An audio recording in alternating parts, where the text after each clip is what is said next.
Should you polish your own watch at home?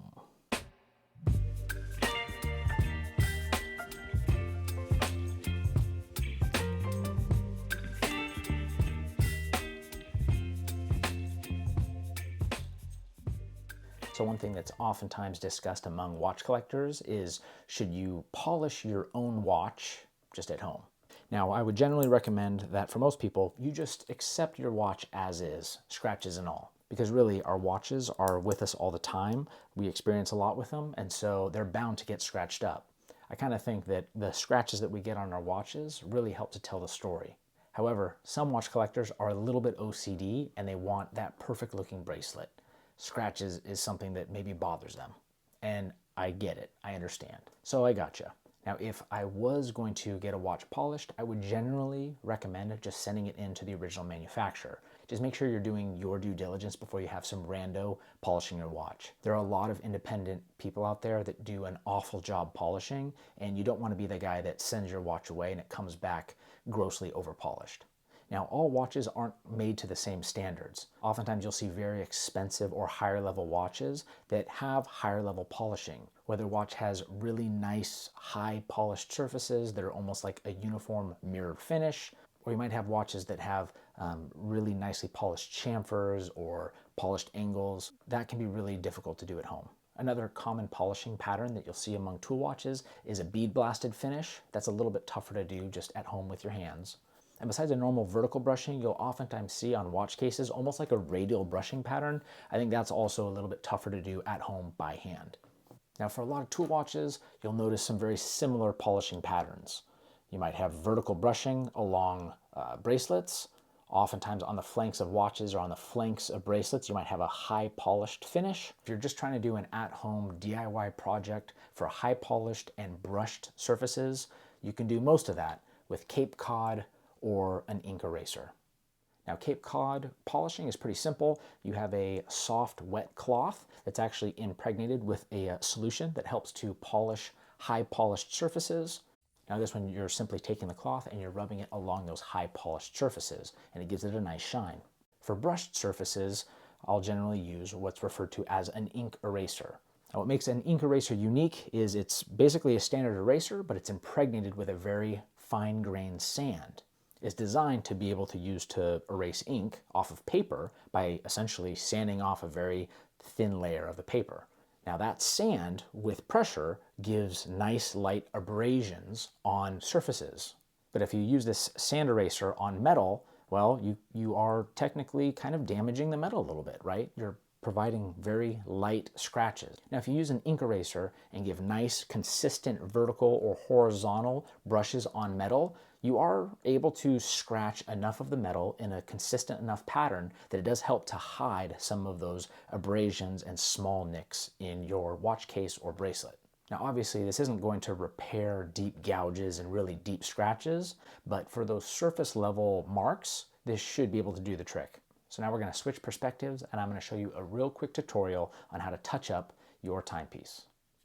Now, one of the things to consider is on a lot of watches, there might be a high polished surface along the sides or the flanks of the watch, and then there's brushing, let's say, on the top, such as on this Tudor Black Bay 58. So when I'm doing this polishing, I want to make sure that I'm just staying on the top surface and not actually hitting the flanks. Another thing that you might want to consider is getting a roll of like heat-resistant tape, or you can even use Scotch tape if you just want to clean it off after you're done. And you could actually put tape along the polished sides just as kind of that extra precaution. In order to do this, it's actually quite simple. Again, I'm using a little leather patch because I'm not actually taking the bracelet off of the watch. But you're going to take your sand eraser and you're actually just going to consistently give nice consistent strokes. I try to do kind of longer strokes along the bracelet itself, and I will kind of manipulate the bracelet to make sure that I'm kind of getting all the surfaces. And I try to keep the eraser nice and flat along the top. I don't kind of round it around the edges because, again, I'm not trying to actually do like beveling. I'm really just trying to scratch that top surface and even it out just a little bit. Now, this wouldn't be something that I would try on a high-end piece like a Rolex or something, but You know, Tudors, in my opinion, are great tool watches. These are kind of those everyday pieces, so it tends to get a little bit more scratches than maybe a higher end piece. I don't have to baby it. And this is just kind of one way to kind of touch it up a little bit. So I'm giving kind of light to medium pressure, trying to do longer strokes. And then kind of wipe it off and then kind of check my work. And you'll already kind of see, it doesn't make it perfect, but it's definitely an improvement. Kind of helps to hide some of those scratches. You could obviously do this longer, push harder, but then again, you are technically kind of scratching the metal a little bit more. So when I do this, I try to use the full width of the eraser.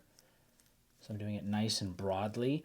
I don't use like a corner and just scratch a single spot harder. I want to give that even flat pressure across the whole surface of the steel. I feel like that way makes my hand polishing a little more even. Now with the clasp, I will try to actually avoid text. I'm really just trying to get the larger, flatter surfaces, which really are the places that the scratches kind of show up the most.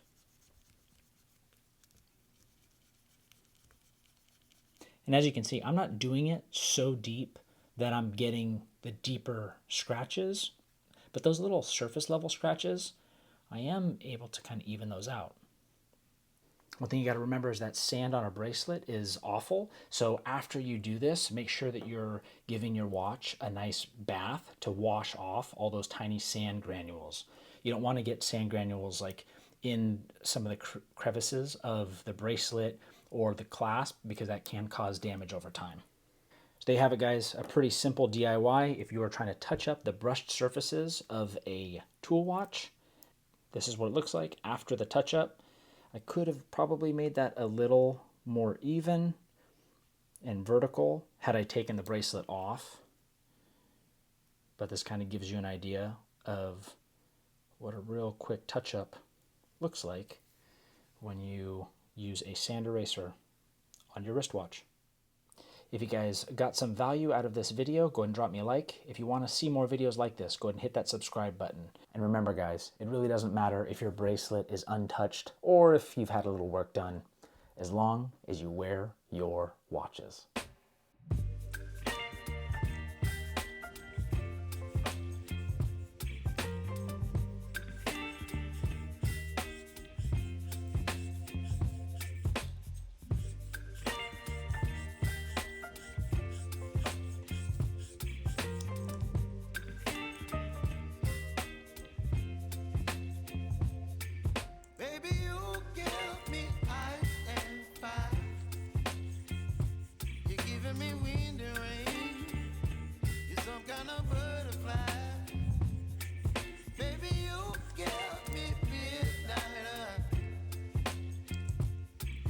My appetite, don't leave me here high and dry. Oh.